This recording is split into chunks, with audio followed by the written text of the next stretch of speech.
Ladies and gentlemen, the General Assembly is about to begin. But first, a word from the Academy's philanthropic partner, the American Academy of Audiology Foundation. The American Academy of Audiology Foundation's mission is to promote philanthropy in support of research, education, and public awareness in audiology and hearing science. But the foundation is more than a slogan, more than a mission statement. The AAA Foundation is many audiology philanthropists working together as a force for good in the hearing and balance health community. In fact, the foundation is all of us. The foundation is clinicians who improve hearing quality for seniors. We are pediatric audiologists who are inspired by pioneers in the field. We are researchers seeking breakthroughs in areas such as implantation, tinnitus, hair cell regeneration, and vestibular and other disorders in hearing and balance science. Here's what one recent new investigator grant recipient, Dr. Christy Buckley, shares about discovering she had received AAA Foundation funding. That was fantastic. I was actually home when I found the email with my husband, and I went racing through the house, hollering. I was so excited to get it.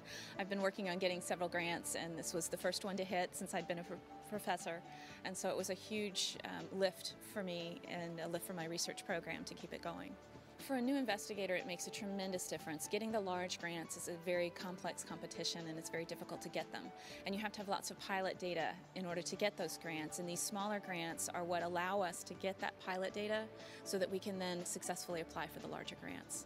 In addition, this grant supported a student, an AUD student, a first-year student, to work with me over the summer.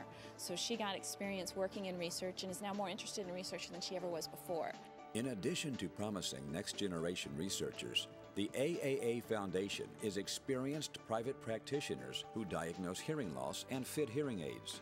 We are professors and academics who instruct and encourage future audiologists. And we are graduate students seeking AUDs and PhDs in audiology. Sarah Jacobs, an AUD student, and her mother, audiologist Dr. Karen Jacobs, share about what the foundation means to them. Well, it makes me feel good that the professionals care enough to support and encourage the students. Well, for me, giving to the foundation is like investing in my legacy. My daughter's a student of audiology, and so I know that the foundation does so many wonderful things for students and for young professionals. Yes, some of us are also the parents of students seeking to support the next generation of audiologists and hearing scientists. And the foundation is many audiology philanthropists who make gifts large and small. We are donors who find meaning in philanthropy. Longtime supporter Dr. A.U. Benkatas speaks out about why she supports the foundation. Well, it does make you feel good, and when you think about, or when I think about the Academy's foundation, you know, I'm donating money to help the Academy basically generate a public awareness about a field that I love, and also to support research and education, which is so important. So that makes me feel triply good. Whatever capacity you can, you give back to the profession. You do.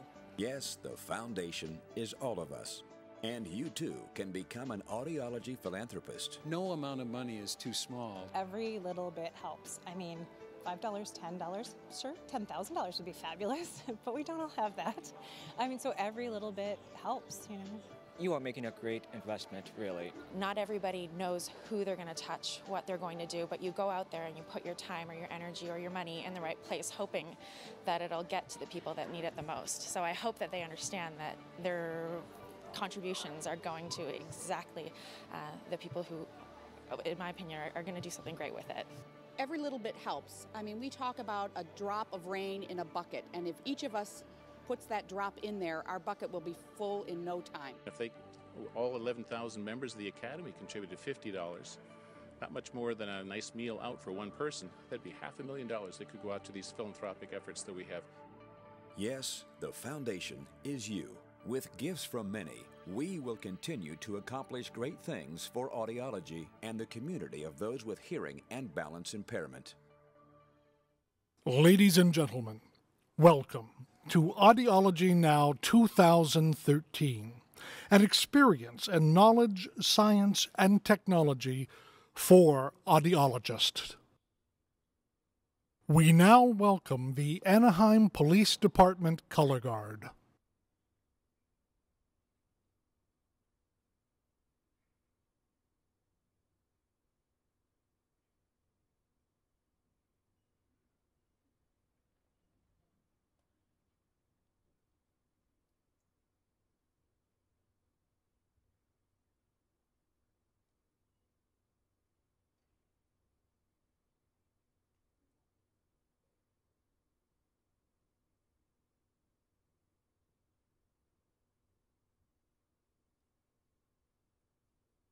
The American Academy of Audiology would like to honor those who are committed to protecting us here and abroad, and also to thank the families that support them for their dedicated service.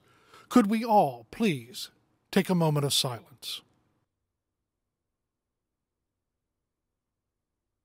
Thank you.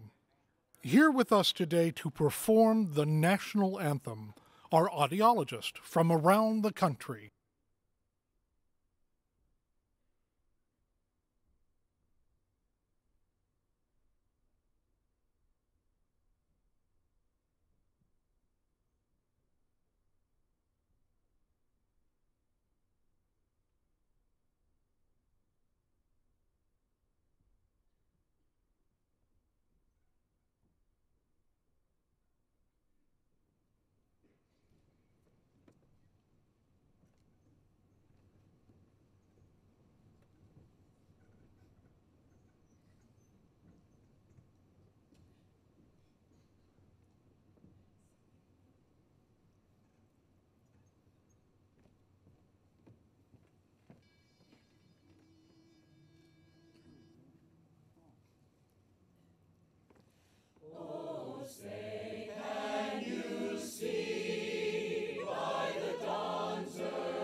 And now, we would like to introduce the Audiology Now 2013 Program Committee Chair, Patricia Gaffney.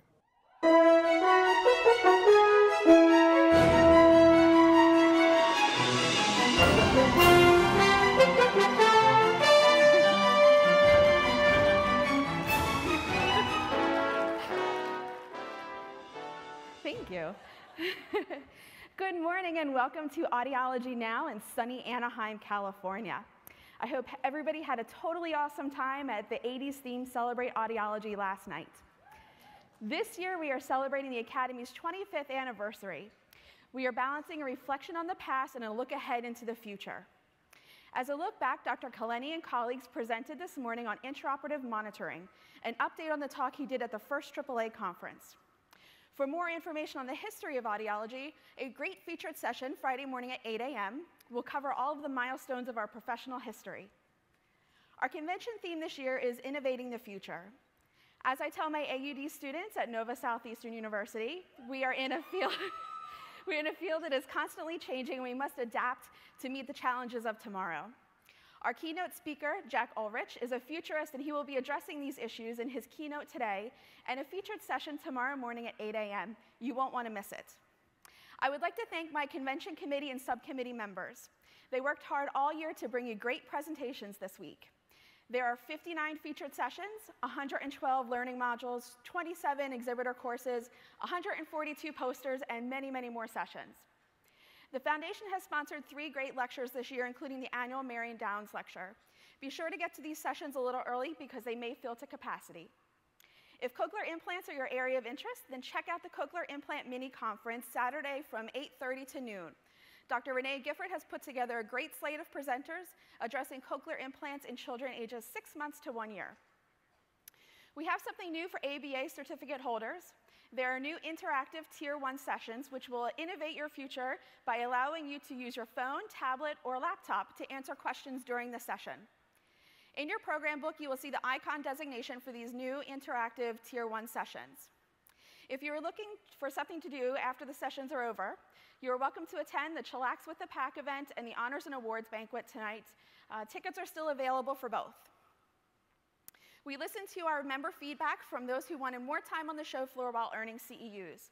So this year we are introducing a new session called Quick Solutions. These are 15-minute segments from the exhibitors on the Audiology Solutions Expo floor. To see what Quick Solutions as well as industry updates are being offered, please see your program book.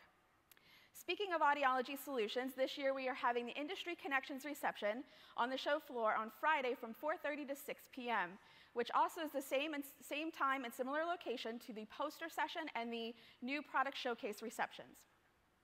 Food and drink will be provided at this, and it's a great opportunity to spend more time learning about the latest innovations from your favorite manufacturers. And students, we didn't forget about you. Your SAA Program Subcommittee and the Student Development Subcommittee have put together great student-focused events. I hope you enjoyed yesterday's student events, including the CSI Case Studies Investigations Conference and the Cheers for Ears event. Make sure you attend the SAA annual membership meeting today from 3:30 to 5:30 to hear the latest news from your SAA board. I am also happy to announce the winner of the Outstanding Student Outreach Program in Promoting Hearing Loss Prevention 2013 is the SAA chapter from Northwestern. Yes, good job. Finally, the AudiologyNOW app has been updated and is more user-friendly this year. You can download it from the iTunes App Store or Android App Market to get your handouts. I would like to thank the Academy staff. They've put in endless hours behind the scenes on the logistical side of the convention to make sure that everything is set and ready to go.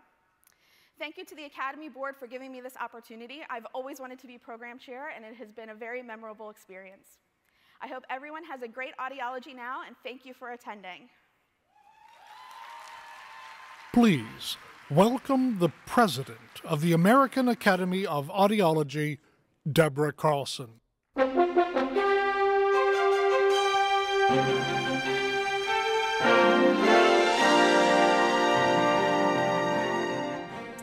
Welcome, fellow audiologists, students, exhibitors, and guests to our 2013 AudiologyNOW conference.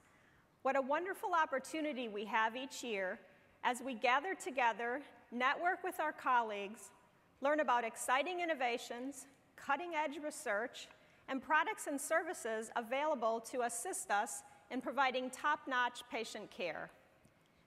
Tish, her program committee, and our Academy staff have worked diligently since before last year's meeting to orchestrate this amazing event.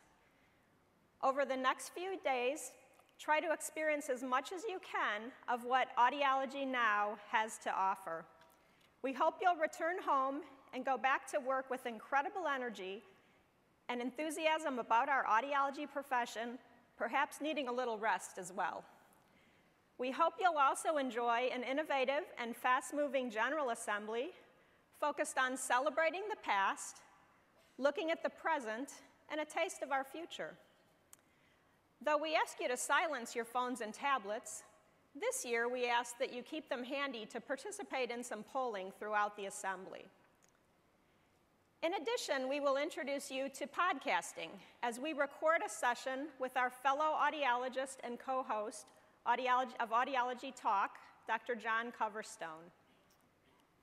Our Academy mission is to promote quality hearing and balanced care, and we do so by advancing the profession in terms of leadership, advocacy, education, public awareness, and research.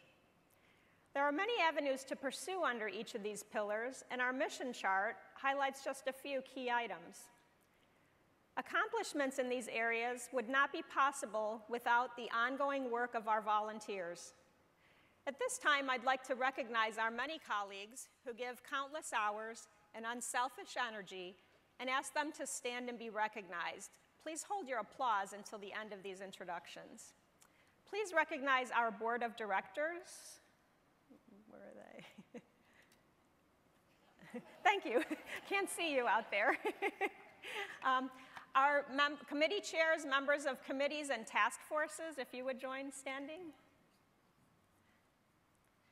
And liaisons to outside organizations and subject matter experts that serve our Academy in so many ways. Please give them a hand.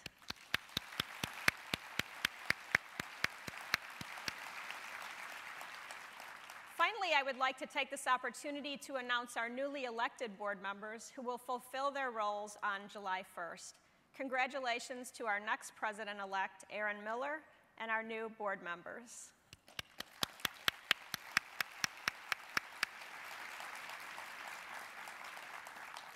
The Academy learned early on that we cannot function on the efforts of volunteers alone. Hence, I extend our great appreciation and gratitude to our Academy staff members, without whom we could not exist. These 33 individuals work under the leadership of our Executive Director, Cheryl Kreider-Carey. Finally, I would like to recognize each and every one of you in this room who work on a daily basis in clinical work, research, education, and industry to support quality hearing and balanced care. Thank you for being here today.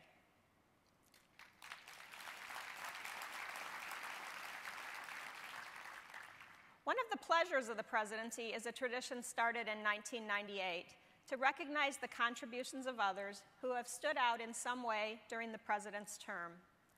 I have seen so many individuals worthy of this recognition while watching the work of our Academy volunteers, while visiting state Academy meetings, and in talking to members about issues and events. One thing that stands out to me is the amount of behind-the-scene efforts on behalf of our profession, which are not fully realized by most, sorry.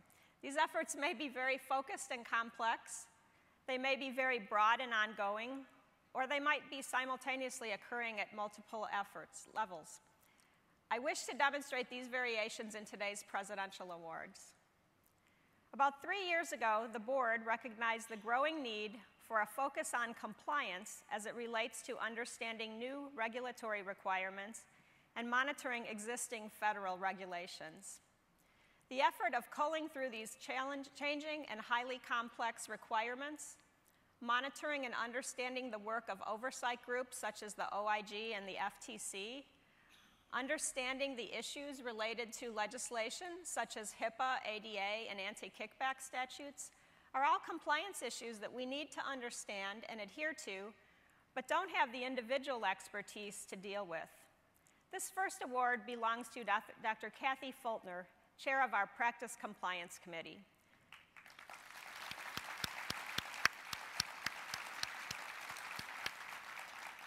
Kathy readily accepted the challenge of this new committee, mobilized a stellar group of audiologists, and went right to work on an extensive array of resources to help inform and educate our members on the critical elements of these regulatory issues. Kathy?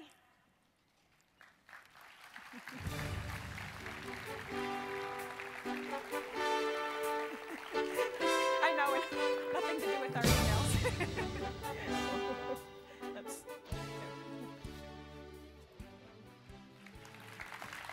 Congratulations.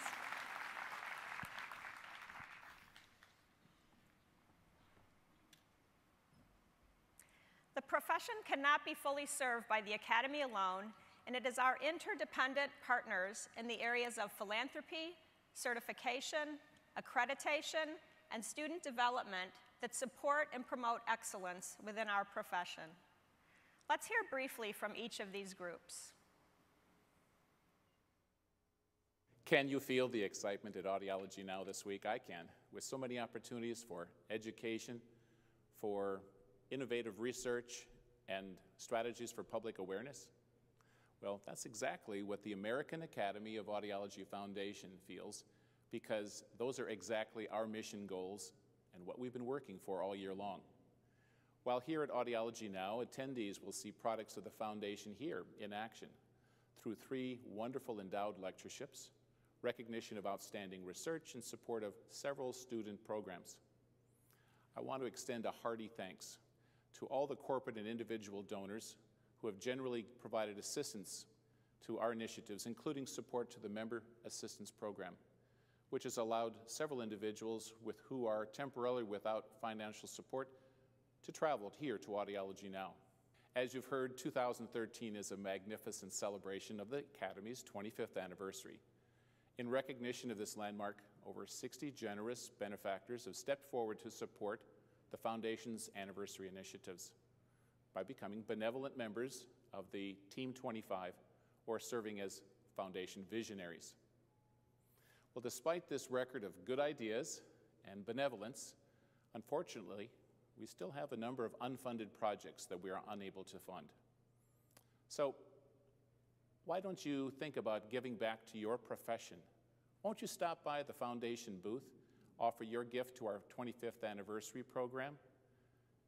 Get your own flashing 25th anniversary donor pin. Come on, add some sparkle to your chest, to Audiology Now, and to your profession. The American Board of Audiology has launched a big innovation for Tier 1 continuing education at Audiology Now 2013. You told us there were concerns with Tier 1, and we heard you. We have researched core principles of adult learning, checked out similar certification requirements of credentialing bodies, and launched Tier 1 Interactive. Tier 1 Interactive removes paper and pencil tests and allows the learner to participate in the learning environment, shaping their knowledge as the course moves along. Be sure to check out the 13 different interactive Tier 1 sessions. Be sure to bring your smartphone or your tablet, and be sure to let the Board of Governors know what you think about these changes. We want Tier 1 to be meaningful and relevant, and we bet that you'll think these changes innovate your Audiology Now experience. The American Board of Audiology and the American Academy of Audiology love our certification holders. To show you how much we appreciate you and all you do for the profession, please plan to attend the first ever certificate mixer. To be held on Thursday night, your ticket in is your special lanyard. Yes, certificate holders this year have a special lanyard. Back again, by popular demand, is the certificate lounge. This year, it's easy to find the certificate lounge right by the ABA booth, a place to sit, relax, charge your phones, and chat with friends. The lounge is there for you, our wonderful certification holders. Like the mixer, your special lanyard is your ticket in the door. If you want more information about pediatric audiology specialty certification, cochlear implant specialty certification, or general board certification, the place to come with your questions is the ABA booth. ABA certification holders believe in lifelong learning and want to be the best audiologists we can be for ourselves and our patients. Join us. We'd love to welcome you as a newly board-certified audiologist. Hello and welcome to Anaheim. I'm Lisa Hunter, Chair of the Accreditation Commission for Audiology Education. It really feels like a homecoming because I graduated from high school at Roland High School only about 10 miles from here. Go Raiders! It's been a really exciting year for ACAE. We are still the first and only AUD accreditation program solely designed for audiology. This means that we are helping programs to get better results and to graduate the stellar audiologists of the future who will be the hearing and balance experts. ACAE celebrates its 10th anniversary this year, and in 2012, just after General Assembly last year, ACAE achieved national accreditation from the Council on Higher Education Accreditation. This national recognition assures students and programs that ACAE is the stamp of approval for audiology education. Our boards and our executive director, Doris Gordon, have worked hard on this achievement for over 10 years, so it truly is a landmark success. ACAE celebrates its 10th anniversary this year, and in 2012 we achieved a major milestone. We became accredited by the Council on Higher Education Accreditation, which is a national body that accredits accrediting agencies. This stamp of approval is really important and was a major milestone that our board and our executive director, Doris Gordon, worked on for more than 10 years. We have recently completed a stakeholder survey of over 1,000 faculty, clinicians, and students. We're excited to share the survey results with you this afternoon at 1:30 p.m., so we hope you'll be able to join us. On Friday at 4 p.m., we'll be celebrating ACAE's 10th anniversary with a cake and singing by Meade Killian and his chorus in the Academy Central area at the ACAE booth. We also hope you'll be able to come by for cake. Finally, we need your support. Please advocate for your favorite program to become ACAE accredited. And we also need your financial support. Accreditation is a very expensive process. We are hoping that you would be willing to donate $1 for each year that ACAE has been in operation, so a minimum of $10, and you can donate this by coming to the ACAE booth in Academy Central. There really is no issue more fundamental to audiology excellence than education. Thank you and happy 25th anniversary to the American Academy of Audiology. Welcome to Audiology Now. The Student Academy of Audiology is turning 5 this year, and what a great 5 years it's been. Since its inception, the SAA has grown to a record 1,800 members with 64 local chapters nationwide. So what's the SAA been up to this year? Well, in conjunction with our A4 partners, the SAA has accomplished so many things, but here's just a few of the highlights. This year, we launched our first Chapter Challenges program, encouraging chapters from across the nation to participate in 4 different events, working towards common goals. After all, who doesn't like a little friendly competition? We were also extremely proud of the Ohio State University SAA chapter, who raised funds to travel to Washington, D.C. to meet with Academy staff and also visit with their representatives, taking an active role in advocating for our profession. The SAA also teamed up with the foundation this year to raise over $3,000 as part of National Philanthropy Day. SAA was also very pleased to be able to offer 2 new student scholarships. They are awards that are directly benefiting students. This past January, the SAA sent 2 representatives to South Korea for the Special Olympics Winter World Games. We were very pleased to receive an award from Special Olympics, recognizing all of our SAA volunteers on the local, state, national, and even international levels. Finally, we launched the inaugural SAA conference this year during Audiology Now, giving students the opportunity to learn about hot topics in our field from some of the leaders in our profession. Most importantly, SAA members from across the country contributed thousands of hours, contributing to advocacy, fundraising, philanthropy, and educational efforts. Feel free to stop by SAA Central to get a better glimpse of some of these projects.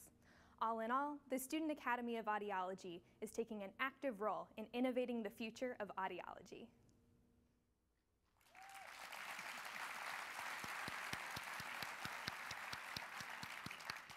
It's really incredible how much is happening, and I express our thanks to the A4 leadership for providing us with the highlights of their work this year. Please visit their websites, attend their convention presentations, and their networking opportunities to learn more about the magnitude of their efforts. As I mentioned, there are so many colleagues who are passionate about the profession and demonstrate that on a daily basis and in a variety of ways. These next 2 presidential awards epitomize that sentiment. The second presidential award goes to a person who has been responsible for setting the audiology stage for myself and hundreds of other students. He has held leadership and other volunteer roles in state and specialty organizations, but his real focus is as a passionate advocate for our profession. With students and young professionals, he creates enthusiasm, encourages out-of-the-box thinking, professional networking, and promotes awareness, advocacy, and volunteerism. He spreads the word about audiology among other professions as he emphasizes the importance of the audiologist's role in their education and interdisciplinary work. This award goes to Dr. Joseph Smaldino, who instilled in me a passion for audiology and maintaining a broad, open-minded perspective. It is qualities such as these that have been critical in my presidency, and Joe has been there when needed and at the ready for me many times throughout this year. Joe is not able to be with us today. His son Matthew is home briefly from his tour in Afghanistan. We thank Matthew and all of our military personnel for their dedication and service.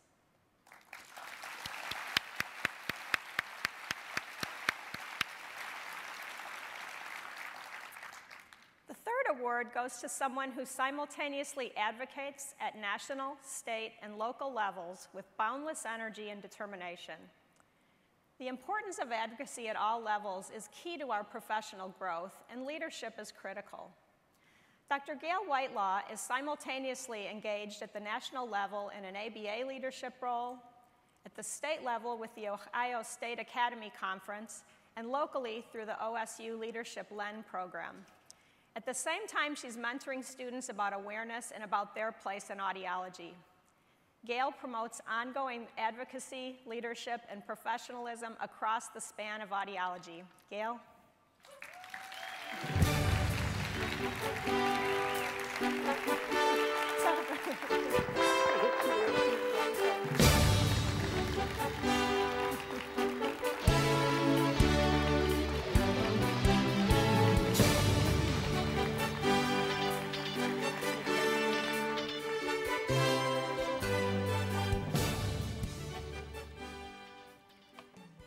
It is an honor and a privilege to serve as your Academy President, particularly during our 25th anniversary year.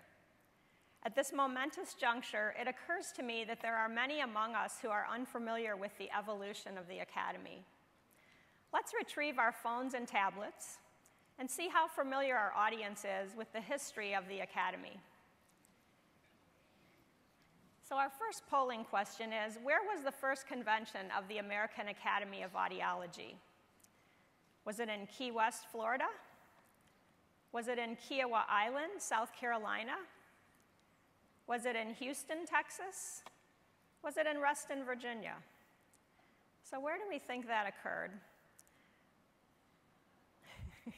So Reston, Virginia. Okay, now it's looking like Kiowa.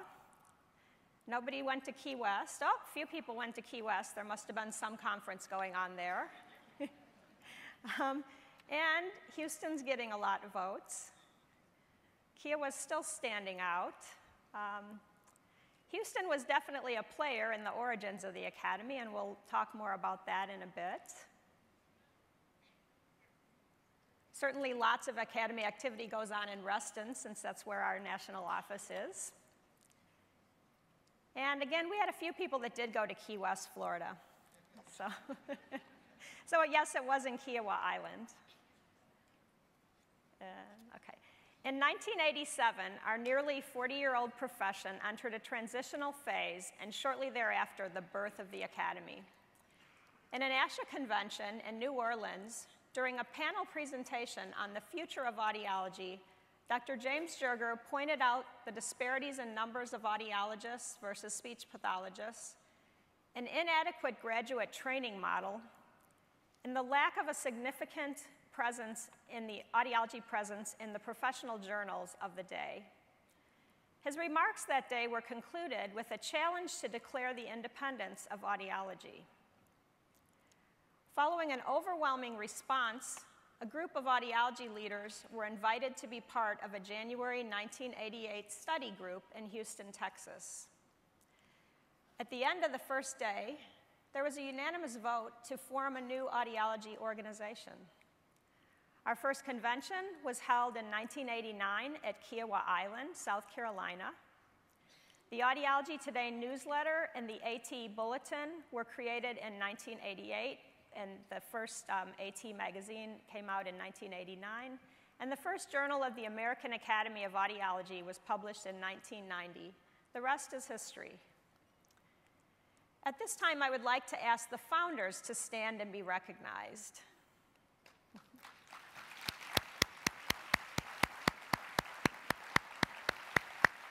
We wouldn't be here.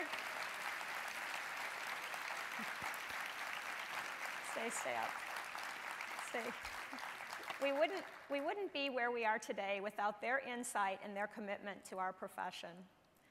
I would now like our past presidents and past board members to stand and join the founders. So.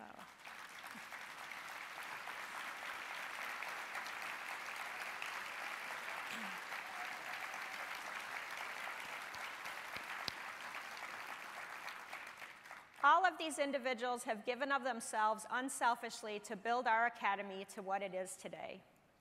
So now let's do another polling question. Get those phones and tablets out. Did you attend the first convention of the American Academy of Audiology in April of 1989? Yes, and I have attended every one since. Yes, and I have attended a majority of conventions since. No, but I've attended the majority of conventions. Or no, I was too young and not even born yet. Pretty scary, huh?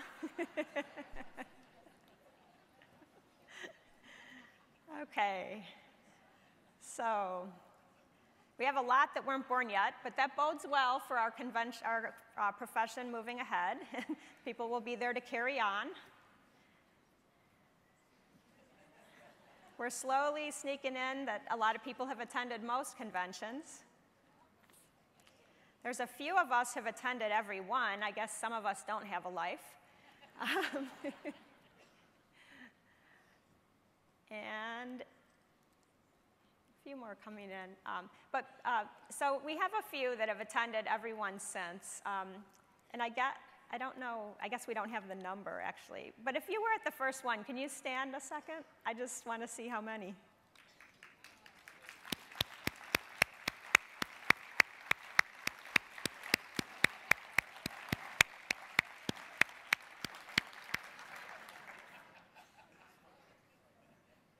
For those of us remember, it was a memorable experience, one that will just can't be beat. As we know, there were 569 attendees at the first convention. So knowing now that many people weren't there, which wasn't of a surprise, we now have thousands of attendees here in Anaheim. So I know many missed that very inspiring first address by Dr. Jerger. Some of us will recall watching that video while standing in the ballroom on Kiowa Island. I know I do. In honor of our 25th anniversary, it is fitting to share that address with you today. The video you are about to see is from the original tape of that address. Dr. Jerger has kindly edited it for our limited time today. A link will be added to the Academy website post-AudiologyNOW for those who want to view it in its entirety, for those who missed this showing, and for future use as we teach the history of our Academy. I now introduce Dr. Jerger in his first presidential address to the members of the American Academy of Audiology.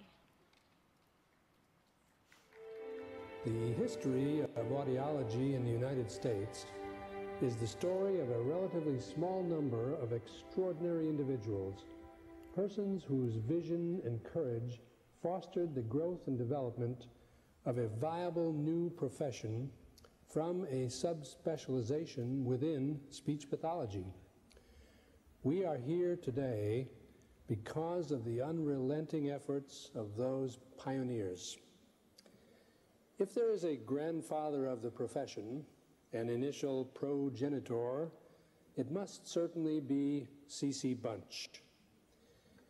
In collaboration with an otologist, Dr. L.W. Dean, first at Iowa and later at Washington University in St. Louis, Bunch, during the 1920s and 1930s, applied the newly developed Western Electric 1A audiometer to the assessment of otologic patients. In those years, the tuning fork and the Barony noise box were the standard hardware of hearing evaluation. In 1937, for example, only 10% of otologists had electric audiometers. But Bunch showed how much more accurate and quantitative the assessment of hearing loss could be if it were based on what we now call the pure tone audiogram. In the process, he cataloged for the first time the audiometric characteristics of many of the clinical entities of auditory disorder that we are so familiar with today. Late in his career, in the early 1940s, Bunch accepted a post as visiting professor in the School of Speech at Northwestern University. Here, he had some influence on a young speech scientist about to enter the armed services. As a captain in the Army Medical Corps, Raymond Carhart was assigned to develop an oral rehabilitation program for returning veterans of World War II at the Deshaun General Hospital in Butler, Pennsylvania. With Bunch's teaching and experience fresh in his mind, Carhart developed at Deshaun a protocol for the fitting and evaluation of hearing aids that became the virtual model for clinical practice throughout the nation for the next 40 years. After World War II, Carhart returned to Northwestern and developed a graduate training program through which a number of well-known audiologists have passed. In a parallel post-war development, Hallowell Davis, a physiologist, left the Harvard Medical School to join S. Richard Silverman, an educator of the deaf, at the Central Institute for the Deaf in St. Louis. They were shortly joined by a former radio announcer with a fresh PhD from the psychology department at Harvard, Ira Hirsch.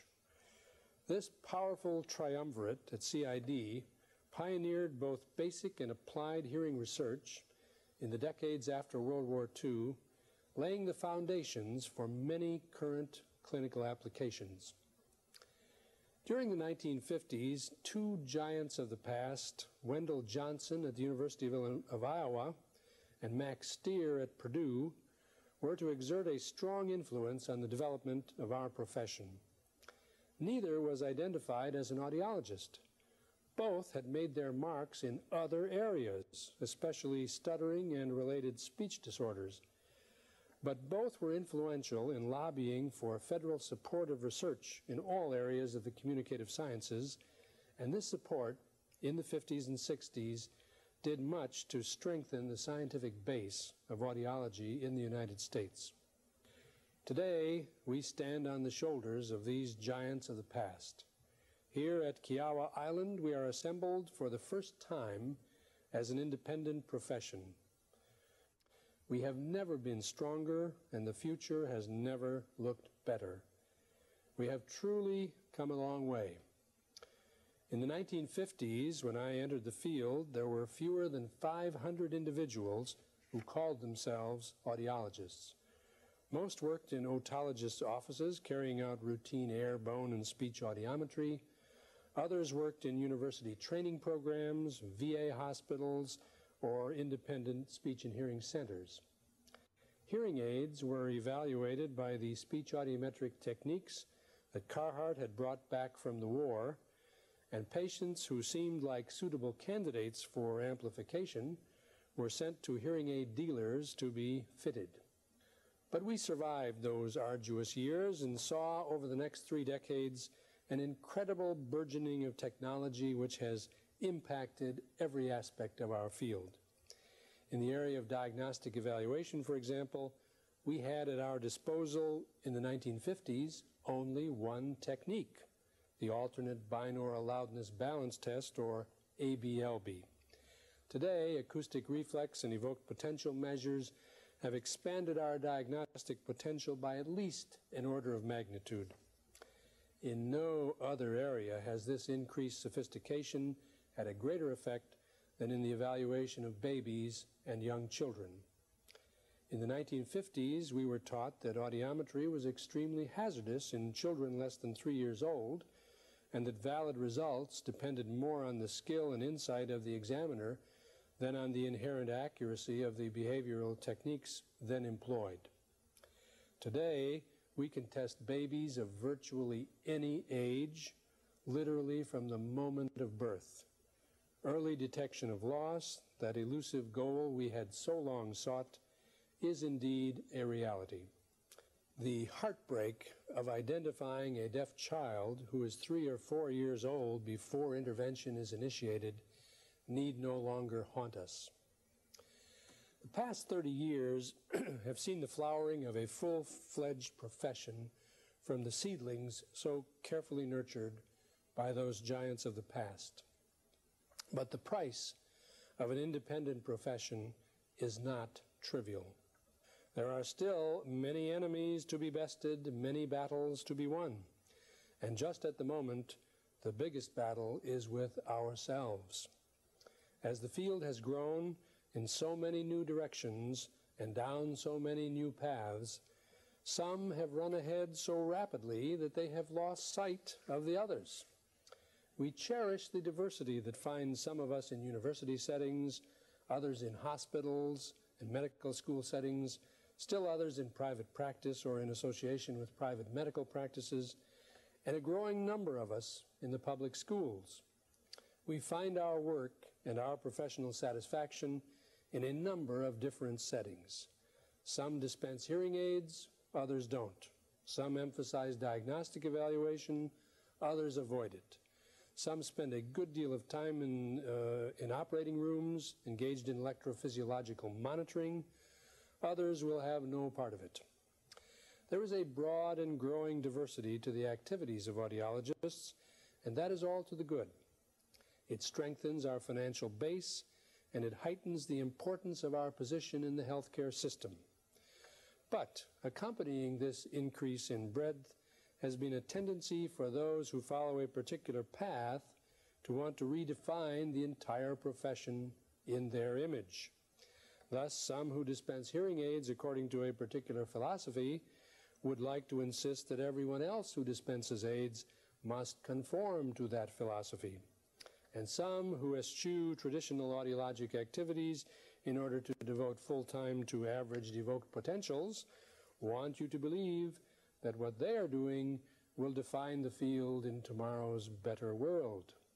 Still others firmly believe that the professional educational system is remiss unless it teaches principles of business accounting to the aspiring audiologist. We can and should argue these matters among ourselves, But there is an urgent need to close ranks, to suspend our differences, to present a united front when we deal, as we must, with related professions, with related professionals, with government agencies, with third-party insurers, and so forth. We cannot afford the luxury of intraprofessional warfare when the future of the entire profession is at stake.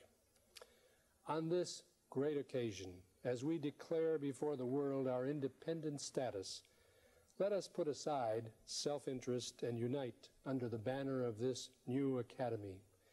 Let us say, in a clear voice, to those giants of the past upon whose shoulders we now stand, your work was not in vain.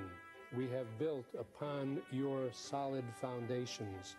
The field you conceived is a reality. We, the heirs of your efforts, are proud of the unified profession we have jointly created.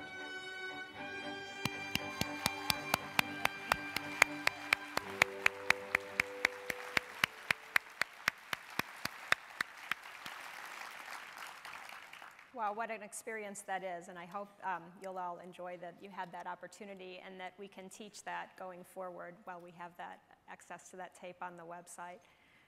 It is well understood that a word to the wise is enough. Dr. Jerger was speaking to a fledgling organization.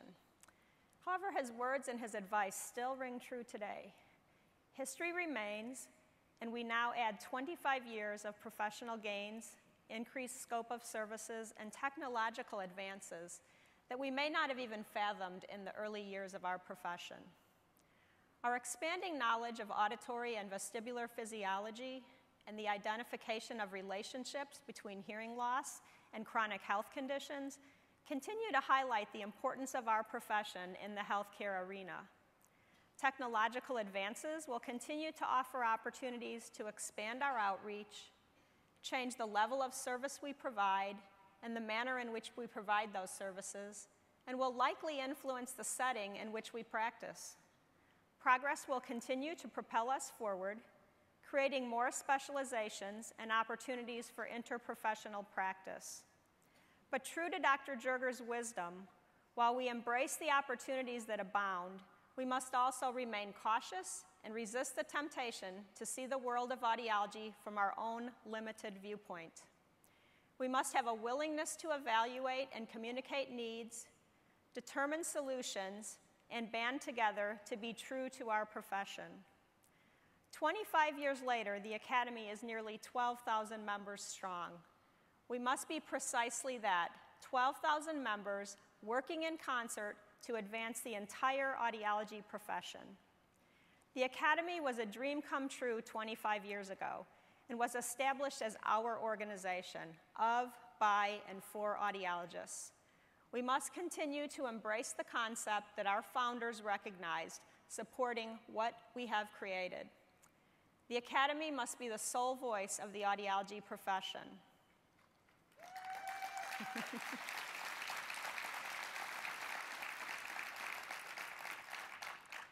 The final President's Award today is unique and different from those traditionally given. At this 25th anniversary mark, we look at where we've been and how the Academy has influenced our growth as a profession. It is clear that a single event was the trigger to our evolution and maturity.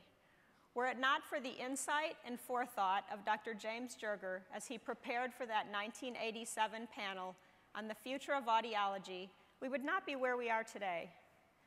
Dr. Jerger, fearing no controversy, inspired others and responded to the post-meeting energy by gathering together a group of audiology leaders. This resulted in the initiation of our organization of, by, and for audiologists. One of the founders recalled this about that day in Houston. Most of us knew we had to make changes in the direction of audiology, but most of us were unsure and, may I say, a bit uneasy. Jim's attitude never wavered. He was confident in what this new group was going to be, and this confidence spread throughout the group. This is what was key, I believe, in us all moving forward. Today, it is my pleasure to honor and express gratitude to Dr. James F. Jerger with an Academy Presidential Award.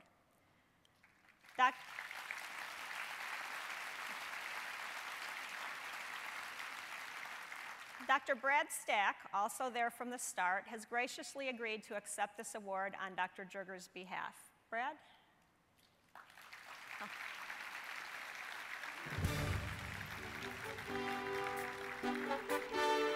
He asked me to tell you. He asked me to tell you. I'm going to send him a note.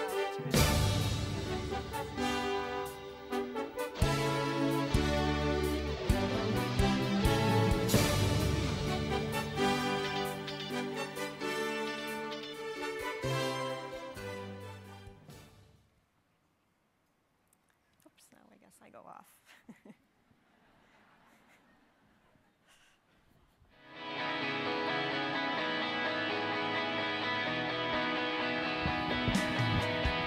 Hi there, I'm John Coverstone, co-host of Audiology Talk, the Audiology Talk show. And we're going to be actually doing an interview for our podcast here today. We'll be posting that on the internet following Audiology Now so that you all can download it, and everyone who couldn't make it here today can download it as well. So to start us off, I would like to welcome back onto the stage the current president of the American Academy of Audiology, Dr. Deb Carlson.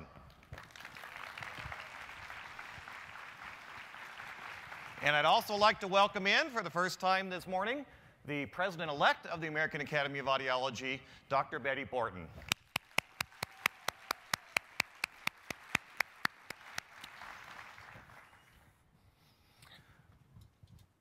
So to start us off, we've been talking a lot about the last 25 years of the Academy.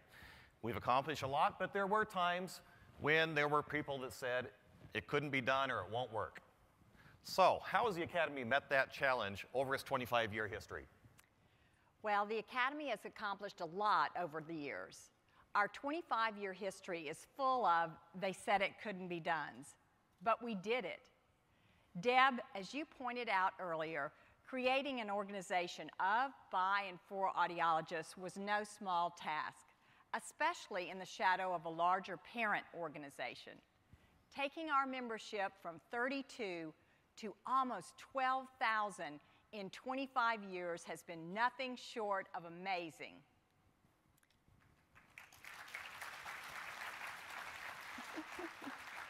But of course, we didn't stop there.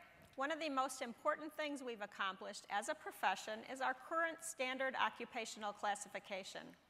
The SOC change took 14 years to accomplish. This started in 1996 when audiologists were classified as therapists.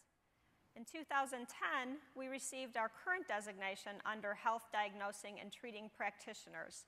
This was a critical first step and a big one towards our professional autonomy. Right, Deb, and our effectiveness in advocating for audiology has really improved.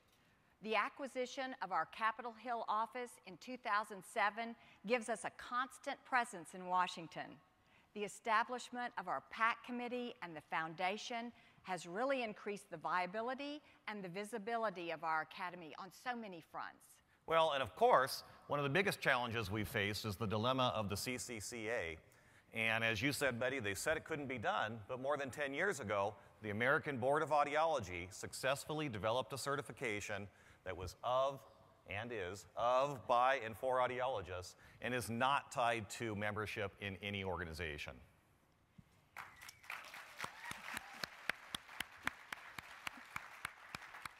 And that's not all, John. Look what we've done with regard to accreditation. Again, they said it couldn't be done.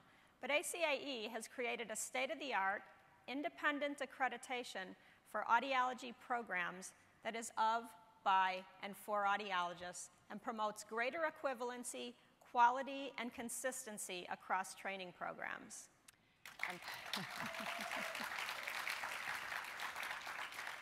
And like the veritable icing on the 25th anniversary cake, the Academy is securing the future of our profession with our Student Academy of Audiology.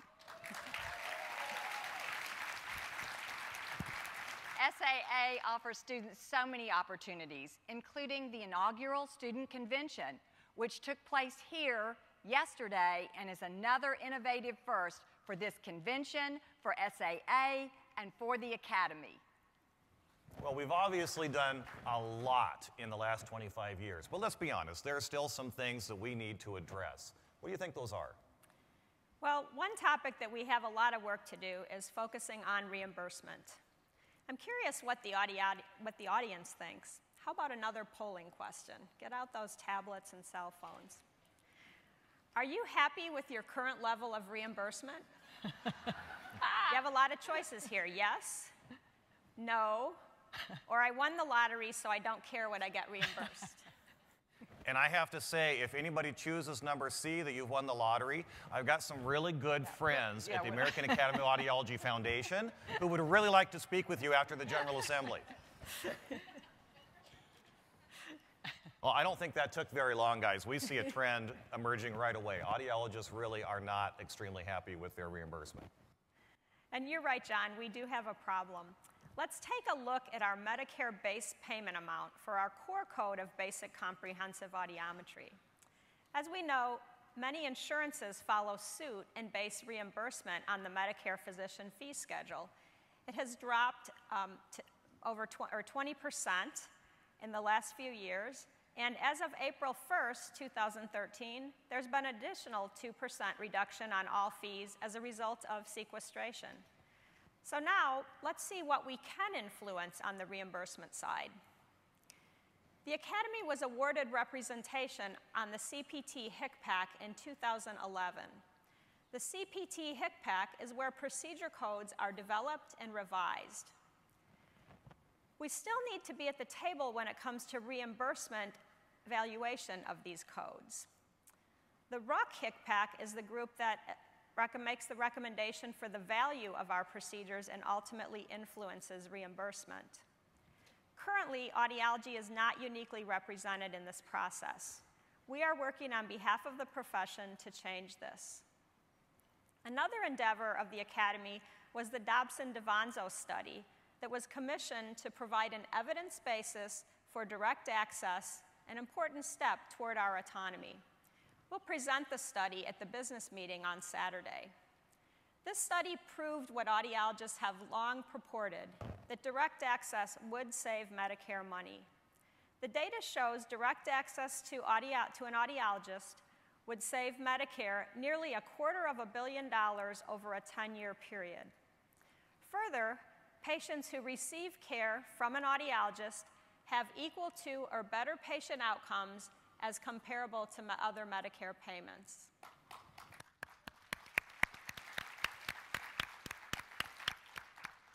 So let's switch gears a little bit. We are currently at the largest audiology education event in the world. Okay? I see a lot of innovation from the Academy and from the A4 that we see here in front of us, and that's in all areas of education. So tell me more about what we're doing in education. Sure, John. The Academy is really innovating the face of education for our profession. As Angela Pond mentioned earlier in ABA's video clip, the new interactive polling technology we're using in today's General Assembly is also debuting for ABA's Tier 1 interactive courses this year. It's designed to make continuing education more engaging and interesting. It increases understanding and retention of material, there's no written testing needed, and feedback for learners is immediate. Another great opportunity the Academy offers is e-audiology. Using this online system, learners can take advantage of more than 125 live and on-demand courses.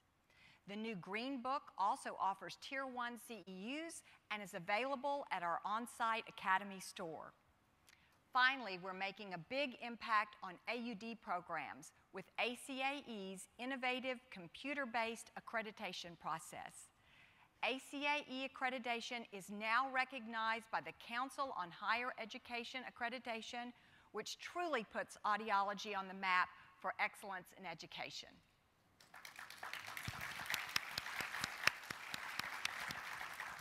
So Deb, tell me, what are the most likely changes in healthcare that you think will affect audiology? Great question, John.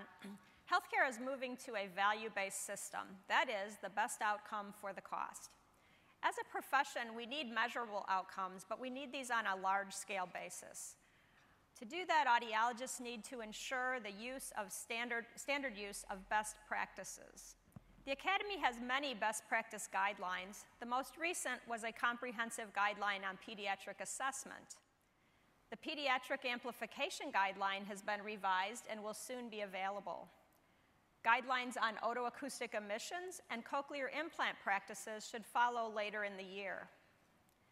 We will also have an increase in the need for our services from the demographic changes of an aging society. With this comes an increased fall risk, increases in health conditions associated with hearing loss, such as dementia, diabetes, and cardiovascular disease. Our growing Hispanic population will bring cultural challenges and test materials and expectations related to the identification and management of hearing loss. And expanded insurance coverage will put further increases on the demand for our services.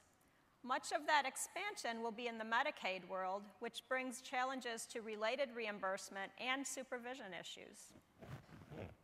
And Betty, what do you see as the most important thing that audiologists can do to advance the profession? Well, John, I think the single most important thing that each of us can do for the profession is to be an effective advocate. To be an effective advocate, we need to do just three things. One, we must make our voices heard on Capitol Hill. Two, we need to get involved at our own state and regional levels. And three, we gotta ante up. We need to be responsive to the Academy's request to contact our legislators. If they don't hear from us, they don't think it's important to us. And if it's not important to us, it certainly won't be important to them. Advocacy is just as important at the state level, which is really where so many of our battles are won or lost. Finally, we've got to put our monies where our collective mouths are. Do you want greater professional autonomy? Yes, yes? Do you want better reimbursement? Better educational opportunities? More research? So do I. I know every person here and every person listening to this podcast can contribute at least $25 to the PAC. And that would make all the difference in the world to your profession.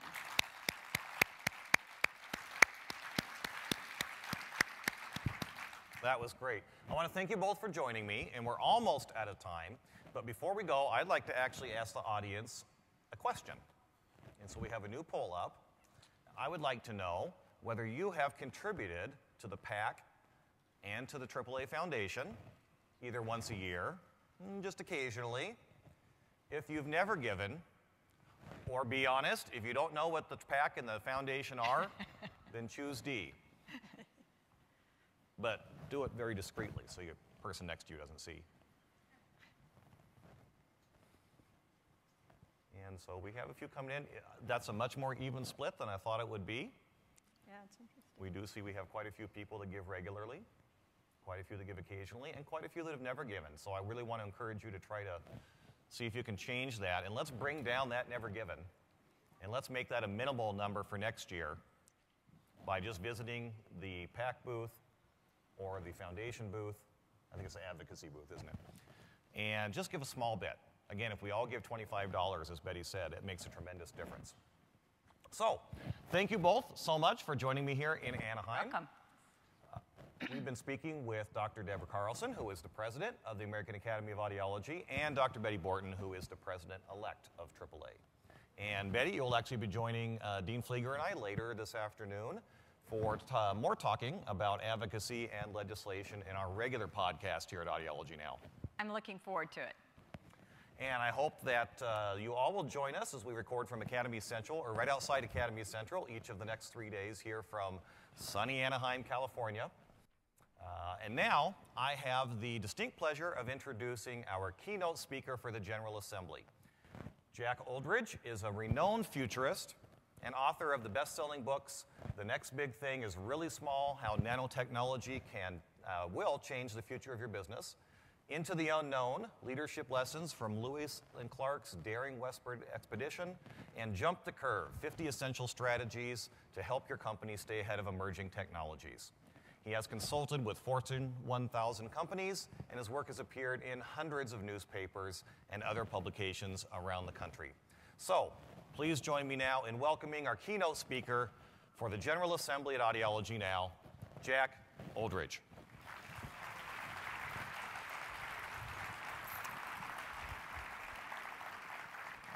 Thanks, John. It is a real pleasure to be here. And given that this is your 25th anniversary, I thought it would be fun to help you hear your future, especially given your specialty. But in order to do this, what we have to do is we have to go back in time. And we're going to go back to the year 1988. And I'm going to see how many of you, and I know the students won't be able to do this, but can identify this sound.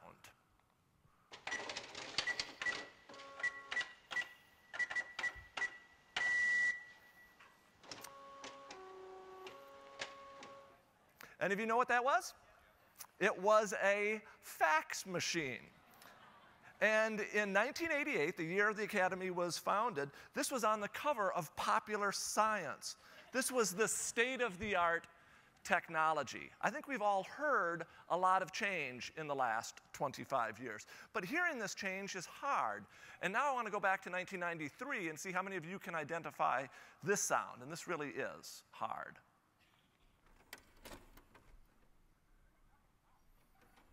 Any of you know what that was? That was you putting a really big VHS cassette into that machine. And I'm going to come back to this machine in just a moment. But as John said in the introduction, I wrote a book a couple of years ago called Jump the Curve. And as I was writing the book, I came across this wonderful quote from Albert Einstein, who said, if you can't explain what you're working on to a 6-year-old child, you're a fraud. And I thought, that's a wonderful test. And the reason I tell you this story is because I want you to understand what I mean by jump the curve.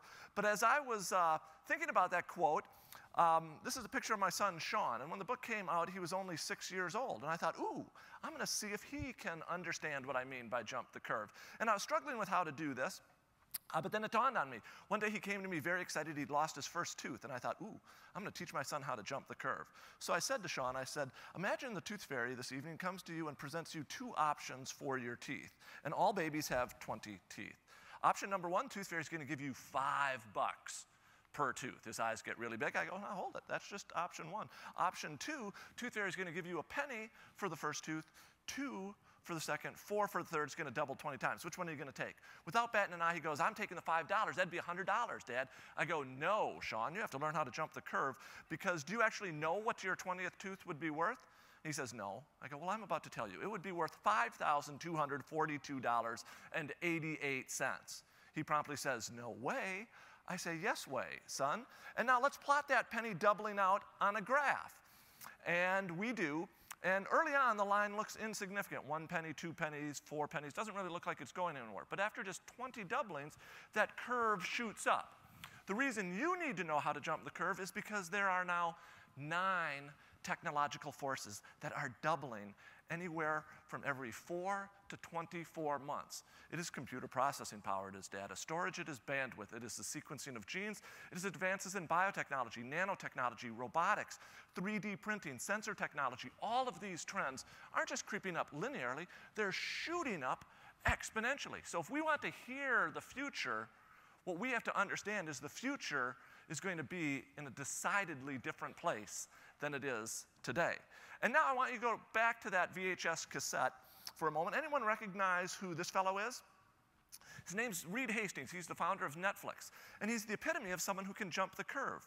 15 years ago, he wanted to start a business. And what he wanted to do is he wanted to send movies through the mail. But his business model didn't work because VHS cassettes were too big and bulky to mail. But there was one trend that was doubling every 6 months. Should have been obvious to most people in the industry, but only he acted on it. It was data storage, getting better every 6 months. So in the mid-1990s, he said, well, the technology's not quite here yet, but in a couple of years, we should be able to put movies on what?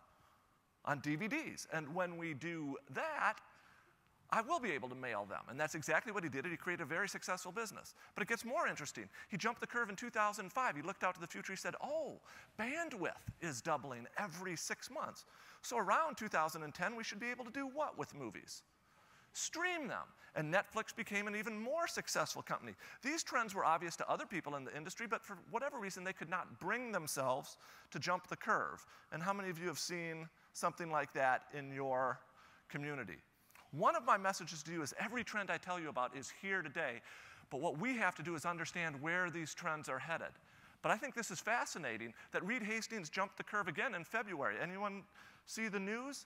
They now are doing what? They are producing their own content. The program is called House of Cards. It's been the most downloaded program in history. Why is he doing this? Because he even understands his business model is going away. Streaming movies can be done by anyone. It's being commoditized. If he wants to stay in business, he has to adapt. Now, let me give you a technology that we know is coming in 2013, but it's going to require you to jump the curve. How many of you know what this technology is? It's Google Glass. These are glasses that you wear, and it is as though the computer screen is right in front of you. Now, I know what some of you are thinking. You're looking at that photo and going, there's no way I'm going to wear those devices. I'd look like some cyborg from Star Trek. It's not for me. Well, as a futurist, I want to help you think about the future a little bit differently. And I'm going to do that with this next photo I show here. But I want to ask you a question. Any of you happen to know what the fastest growing demographic in the video game industry is? Any of you know? It is people over the age of 70. And why is that? It's because Nintendo has made a technology so lightweight, so easy to use that, yes, even our grandparents are using it. One of my messages to you is, you might not think you would ever wear those Google glasses, but if they make your life easier, a lot of people will. I'm going to show you a little video of what your world is going to look like by the end of the year, should you choose to purchase this technology. Okay, Glass. Record a video. This is it. We're on in 2 minutes. Okay, Glass. Hang out with the Flying Club. Google photos of tiger heads. You ready? You ready? Right there. Okay, Glass. Take a picture. So we know that this technology is coming by the end of this year, but what you have to do is say, what might the world look like in 2014 or 2015? And think about how a technology like that, if someone is hearing impaired, but they can wirelessly hear the conversation of the person in front of them, have that conversation transcribed on their glasses, how will that change how some people view their hearing loss? But beyond that, did you see where you were able to pull up a video and see someone talking in front of you? How you communicate with your patients is going to change in the not too distant future. And those audiologists who can embrace this change are going to find out and figure out new business models to continue to be prosperous in the future. Here's another technology that it's already here today. Any of you know what this device is? It's a 3D printer. It is a printer that prints out physical objects. 3 years ago, it cost $100,000. You can now go to New York City and buy this device for $2,000. And that's amazing. But what's one of the things that we're already printing? We are already printing customized hearing aids. And we now have low-cost scanning technology to scan a person's ear and get a device that fits their ear perfectly. No scratching, no movement, no infections. So this is another technology that is going to require us to jump the curve. But now what I want to do is I want to go back to 1988 and see if you can identify this sound from just 15 years ago. And the reason I do this, I just want to help you understand how fast the world is changing. Oop. Any of you know what that is? Well, of course it is a modem. And 15 years ago, you could have bought a 1200 baud modem for $400. I know that many of you don't know what bauds are, but to put this in some context, if you wanted to download the latest episode of House of Cards using 1200 baud, it would take you 2.5 weeks to download that program. But this brings me back to my theme of how fast the future is going to change. One of the more interesting aspects of exponential growth, if something just doubles 10 times, it's not 10 times bigger, it's 1,000 times bigger. And a lot of people will say to me, oh, Jack, we're not going to see 1,000-fold increase. I go, you know what? Before I even talk to you about the future, let's just go back 15 years. 15 years ago, there were 2 grad students just up the coast with 3 computers doing 25 million searches a month. It's cool technology. It did not seem transformative. Today, of course, the company is Google, and they do 25 billion searches a day, more than 1,000-fold increase, and in the process, they have transformed media, advertising, education. They're getting into healthcare, energy, while they're even getting into transportation. So as I was writing my latest book, I decided to put this idea of exponential growth into Google. Didn't exist 15 years ago. The very first entry is Wikipedia, another technology that has just exploded and seen more than 1,000-fold increase. And the first word that pops up on Wikipedia is this word, Zenzizenzizenzik. I go, what the hell is that? Any of you happen to know what Zenzizenzizenzik means? I certainly didn't, but I now do. It means 2 to the 8th power, something that doubles 8 times. And I thought, oh, that's pretty close to what I'm trying to tell people is coming. Because maybe of those 9 technologies I rattled off earlier, not everyone is going to double 10 times. So we're not going to see 1,000-fold increase in every one. But every one of them is going to go through a Zenzizenzizenzik-like transformation or a 250-fold increase. And now I think that some of you are probably saying, well, that's a clever word, but it has no practical bearing on me. And I would beg to differ, and here's why. Cisco came out with a report just last year that said that mobile web video communication is going to grow 250-fold in the next 3 years. So what does this mean? I'm going to show you an example from outside your industry of someone who is jumping the curve and thinking about exploiting this technology. Tesco is a British retail company, grocer, and what they wanted to do is they wanted to expand in Seoul, South Korea, but they couldn't do it because land was too expensive. But they jumped the curve. They saw that mobile web video communication is taking off. And you know what they've done? They've created a virtual grocery shelf on the wall of subway stations in Seoul, South Korea, so that commuters, when they get off in the morning, they can grocery shop on their way to work, send that order through mobile web video communication to Tesco's warehouse, and the groceries are delivered by the end of the day. That is what they are doing. But of course, it's going to affect your industry. The Veterans Administration, my home state of Minnesota, Minneapolis, now has 1 nurse using mobile web video communication to monitor 122 vets throughout rural Minnesota. Some of you might know in June of 2012, the VA has also started a pilot program in 10 states of teleaudiology. So this technology is coming. And you know it's coming sooner rather than later. Are there new ways to reach out to new populations and new customers or serve existing ones in new ways? And the answer is yes, but you're going to have to jump the curve and think about all of this potential. Here's another question I'd like to ask people. Anyone recognize what the mathematical relationship between these numbers is? Each one is 1,000 times bigger than the next. And remember, I said if something doubles 10 times, it's 1,000 times bigger. And we are, in fact, going to see some technologies that double 10 times. So what that means is there are some areas where we're just operating in the single digits, but by the end of the decade, we're going to be in the thousands. Areas where we're in the thousands, we're going to be in the millions, and so on. And let me just walk you through a couple of these. But before I do this, let me just walk you back 5 years. 5 years ago, none of us knew what apps were. Today, there are 800,000 of them. They have been downloaded 40 billion times. It's a $25 billion industry, and 500,000 people are employed in the industry. And how many of you know what YouHear is or use some sort of app in your day-to-day business? This technology already exists and is helping people essentially test themselves. But as a futurist, I always like to help people think about the future a little bit differently, and so I came across this analogy a little while ago. I'm 48 years old, and if any of you are my peers, when we were young and we'd go to a concert and we wanted to bring the artist back out for an encore, what would we do?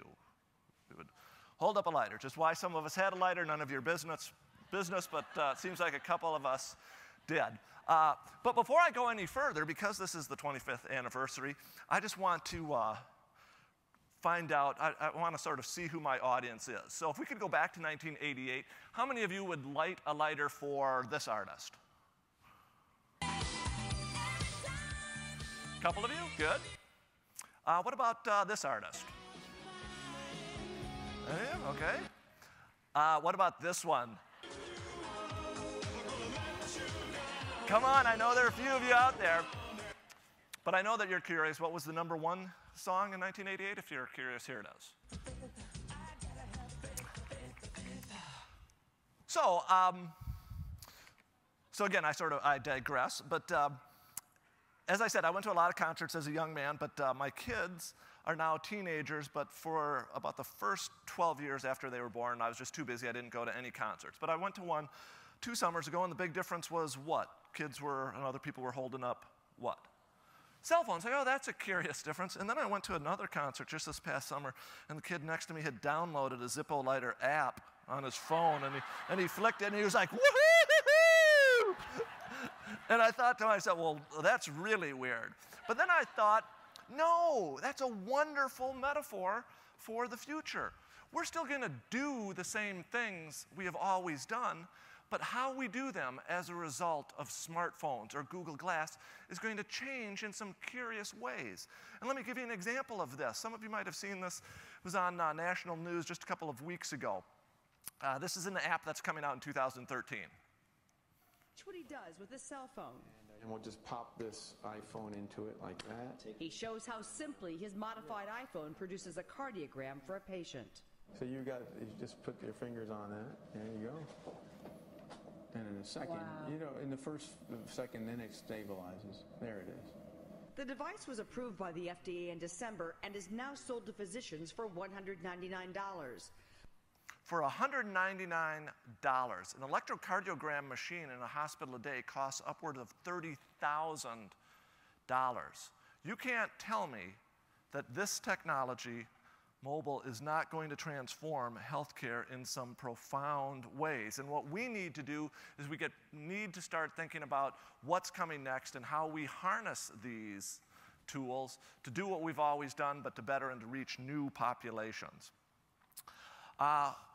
So now we're going to go back to 1988 and another sound from the past. Let's see if you can identify this one.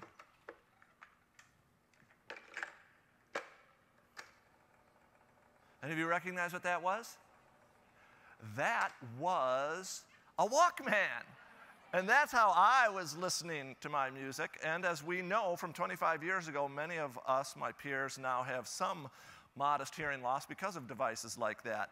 But if any of you are curious as to what sort of musician or music I liked in 1988, here it is. And this is what I would have been holding the lighter up for. So I liked it in excess. So neither here nor there. But now that brings me to one of your colleagues. Is Kathleen Campbell here in the audience? There she is. And so she is now working on a new compound. It's an oral compound that you can take 7 hours after attending a concert or having some noise inflicted damage, and it will restore your hearing to the level that it was before that. So we know that there are additional advances that come. Yeah, feel free to give Kathleen an applause. And I know that there are other researchers at Washington University in St. Louis who are working on a dual drug that will do something similar. But there are other advances in biotechnology that are coming. Some of you might have seen the study just last year that they've taken embryonic stem cells and restored the hearing in deaf gerbils and rats. And what they've done is they've actually created new neural pathways. And so this is really exciting because today cochlear implants work on those who have cell loss, but those individuals who have damaged neural pathways are a little less fortunate. But stem cell technology might be addressing some of those issues. I don't want to say it necessarily will, but the advances are coming fast and furious, and we have to be aware of these changes because they're going to continue to transform your industry. Another technology growing exponentially, you might have heard in my introduction, I've written a couple books on nanotechnology. Not going to bore you with the details. Let me just show you a crude, simple use of nanotechnology. Hydrophobic means that a surface is water resistant. So that's kind of a cool technology, but here's what you need to know about this. So just 3 years ago, nano-enhanced clothing was a $100 million a year industry. So peanuts in the global economy. Today, it's a $10 billion a year industry, and by the end of the decade, a $100 billion a year industry. Here's one of these 1,000-fold increases that most of us don't see. But that's just one application of nanotechnology. This is a more exciting material. It's called frozen smoke. And it's 95% air, but this material is absolutely amazing because it has 10 times the acoustic insulating property of anything currently on the market. And so restaurants, homes, schools might in fact be built in ways that hearing can be significantly improved. But it's not going to end there. We've now created a super tiny, flexible electrode. This is so small and so flexible, it can follow the contours of the brain stem. And some people have said this is how we're going to implant the audio implant of the future. This technology is already here, but you need to think about where is it going in just a couple of years, because it's going some amazing places. Another technology, 1,000-fold increase, the number of robots that are being deployed. It's doubling every year. Today there are thousands, but if that number continues to double for a decade, by the end of the decade there are going to be millions. And we already know that we're using the Da Vinci surgical device to perform a lot of operations. But this device, the Da Vinci is quite expensive, $1.4 million, but this new device has been developed by researchers at the University of Washington, $200,000. It's called Raven. It's so sophisticated it can operate on a beating human heart. That is absolutely extraordinary. But robots are going everywhere. How many of you saw the news from February that the Food and Drug Administration has now approved the use of, it's called iTouch robot, for physicians to consult with patients when they are hundreds, thousands of miles away. This technology is coming sooner rather than later. And how many of you know it's now legal to do what in California? Any of you know this? To be in a self-driven robotic car. It's now legal. It's also legal in Nevada and Florida. I came across this video. This is someone getting into a self-driven car for the first time, and I'm going to show it to you because I think you're going to hear what the future might sound like, at least the first time you get in this car. What? It's driving itself.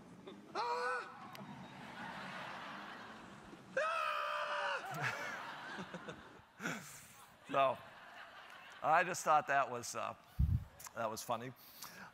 Another technology that is doubling is gene sequencing technology. And here's how I want you to think about this. 5 years ago, if you wanted to sequence your genome, you wouldn't be able to do it because it costs $150 million. But this individual was a billionaire, and he said, I want to do it. But gene sequencing technology is getting better every 4 months. So what that means is the price is cut every 4 months. And if you do the math, something very curious happens, and it has followed this trajectory perfectly. By the end of last year, the price had already been reduced to $10,000.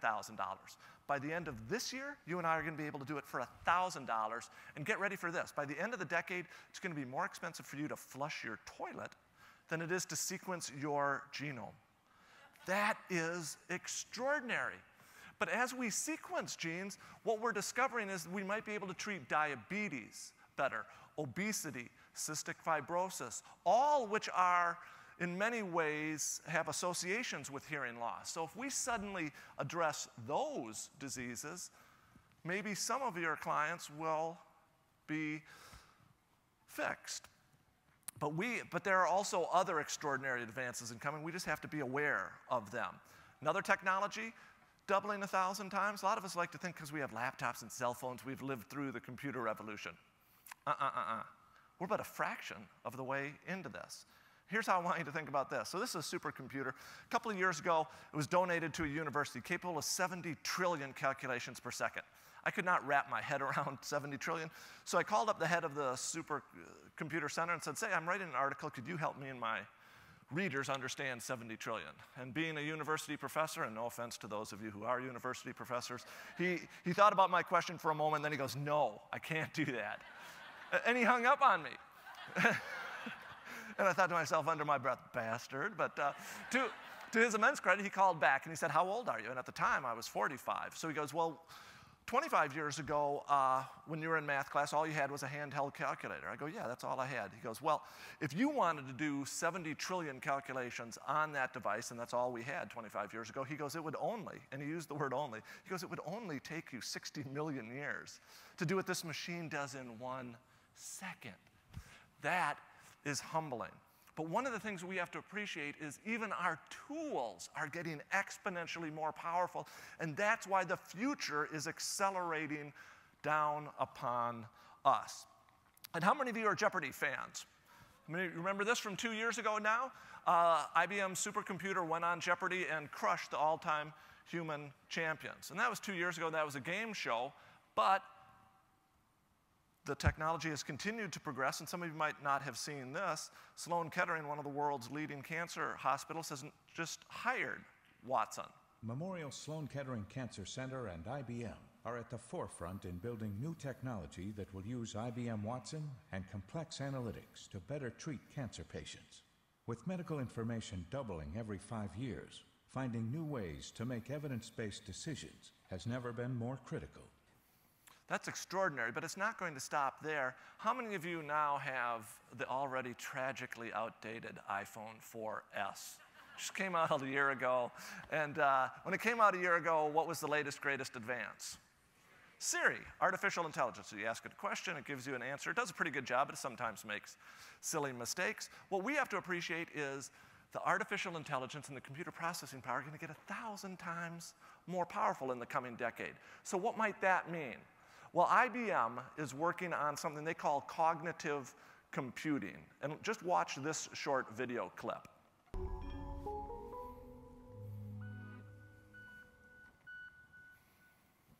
I'm Dmitry Kanevsky. Today, I would like to talk to you about cognitive computing and sense of hearing. Many years ago, when I had my first child, I was frustrated. I often did not understand what she wants, why she is crying. In 5 years, we expect such application that when baby will start to talk to us, we'll have system that understand what baby are saying and tell this to parents or to doctors. A phone so smart it can tell if that child needs its diaper changed, if it is hungry, or if it is sick.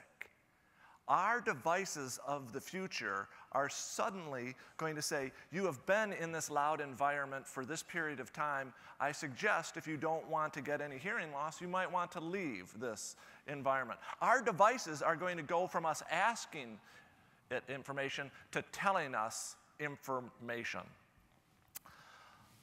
But now I want to go back to one of my responsibilities as a futurist.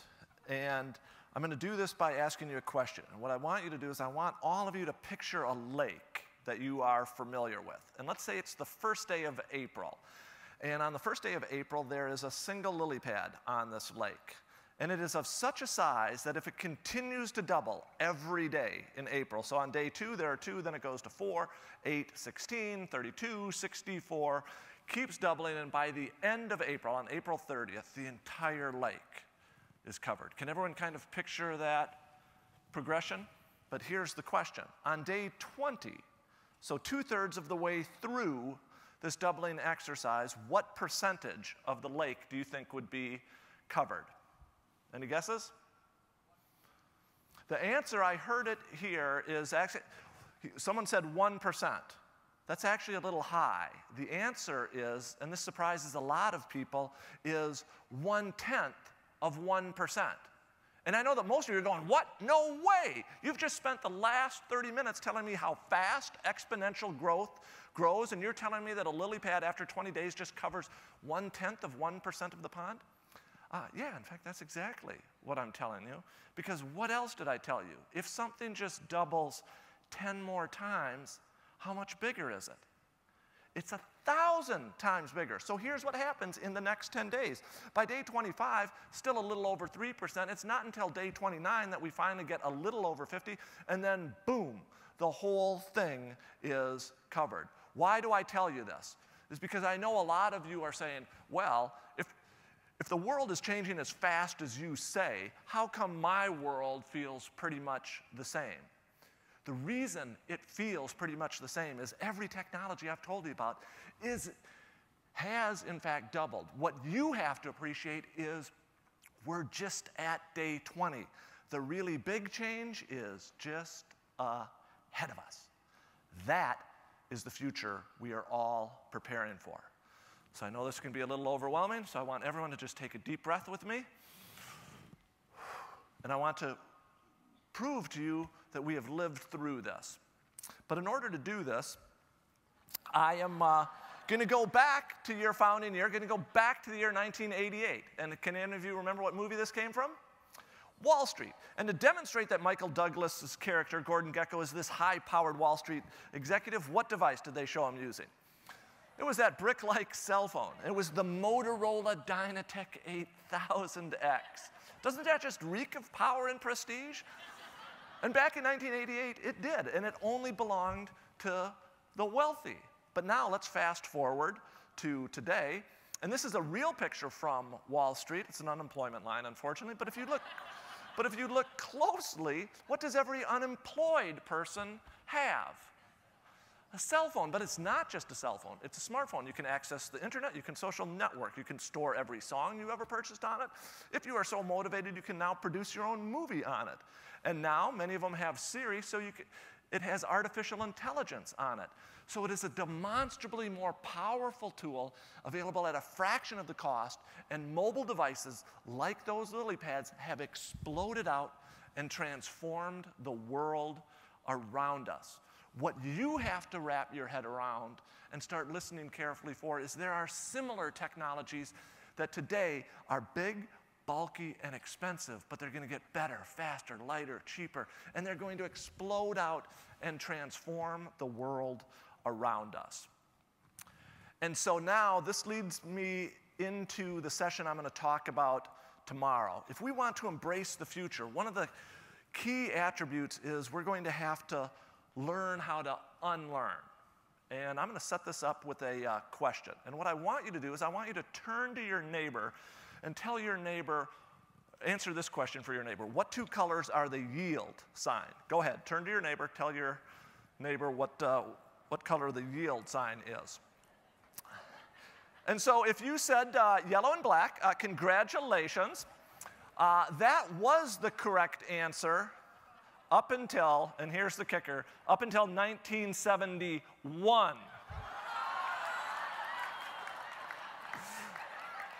The yield sign has been red and white for 4 decades. And I know some of you go, no way, that is not true. Yes, it is. In fact, strangely enough, the first yield sign you see leaving the hotel will be red and white, and subsequently every other one will be red and white. But this is a wonderful metaphor. Look, it is a fact that yield signs years ago were yellow and black. And it's also a fact that there are certain, but the problem is that information is just stuck in our head, even in the face of overwhelming evidence to the contrary. We drive by red and white signs every day, and we've been doing it for decades. My message to you is this. There are, in fact, things that you learned years ago in your education that were true back then, or early in your profession, that were true back then, but they're no longer true today. And a lot of our existing knowledge that's state-of-the-art today is going to be rendered obsolete in the not-too-distant future. So we're going to have to get used to unlearning. So here's what I want you to do. If you got this question wrong, here's what I want you to do. Next time you see a a red and white yield sign, which will be the next time you see a yield sign, I want you to think to yourself, how might my world have changed and I'm just not seeing it? Use this as a reminder to remain humble. Now, I've got some further bad news. If those of you who said yellow and black, if you're wondering what your brain looks like, here's what it looks like. That's what it looks like. That's what your brain... So it looked good back in the day, maybe not so much. But now things get a little more curious because I know that there are some of you who are under the age of 40 who still said yellow and black. And do you want to know what your brain looks like? Here's what it looks like. That's what it looks like. Never looked good. No, I'm just kidding. So that is... But now I want to get back to this, and I want to wrap up with this notion of unlearning. I'm going to do this by hearkening back to another sound. See if you can hear, tell me what this sound was. It's really difficult.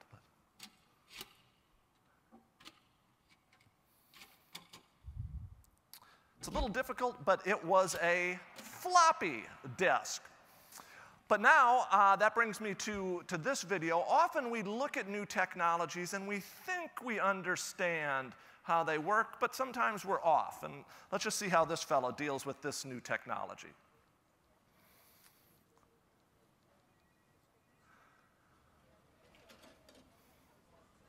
So he thinks he understands how he...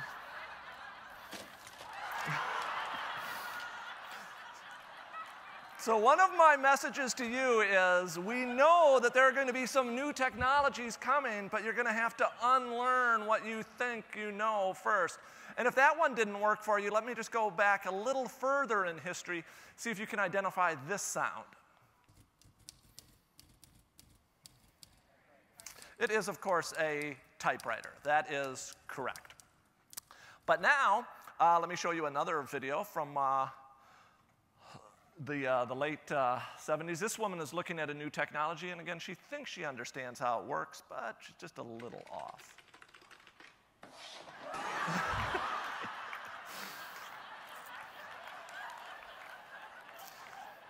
So I simply say this to remind you that all of us are going to have to unlearn, because many of us are going to look at these new technologies, the Google Glass, and go, this is just dumb. And we're going to swipe it away, but we don't quite understand it. And now I want to go back to the future with a clip. This is actually from Back to the Future 2. And remember, I said that it's a little hard to hear the future. If you remember Back to the Future 2, it was set in the year 2015. They got some of the things right, but see what they didn't hear. I cannot be fired. I'm fired. Ah!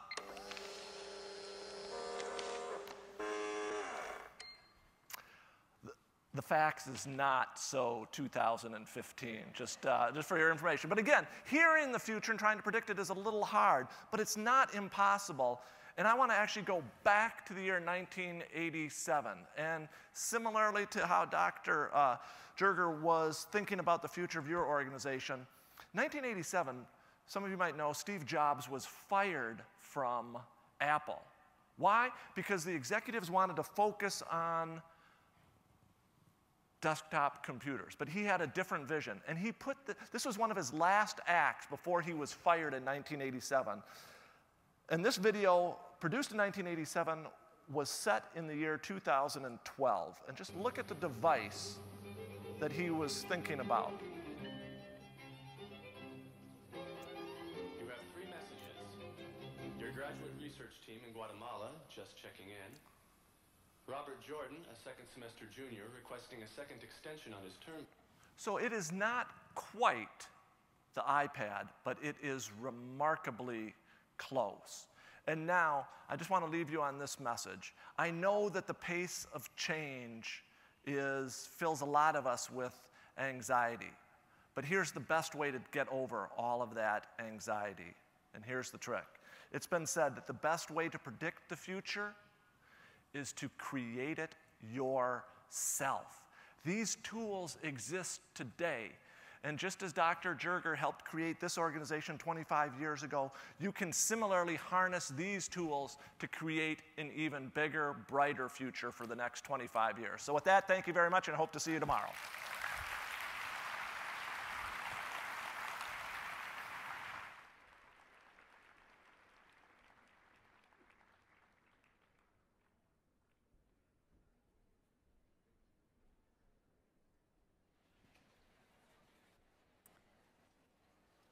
and I hope you have enjoyed a glimpse of the past, learning about the current academy activities, and seeing a picture of the future. Jack Aldrich certainly has provided us with some keys to the future.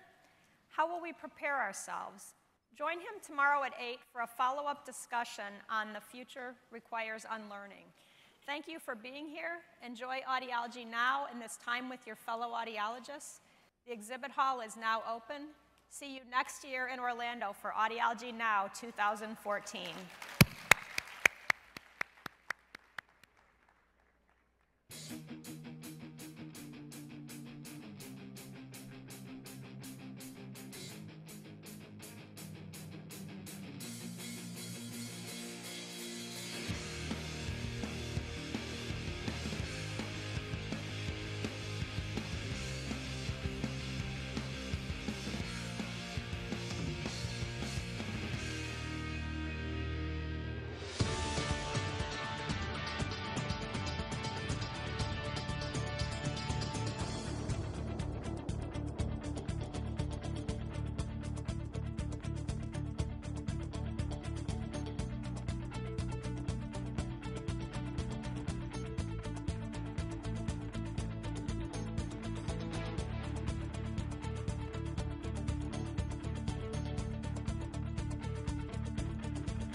In the morning.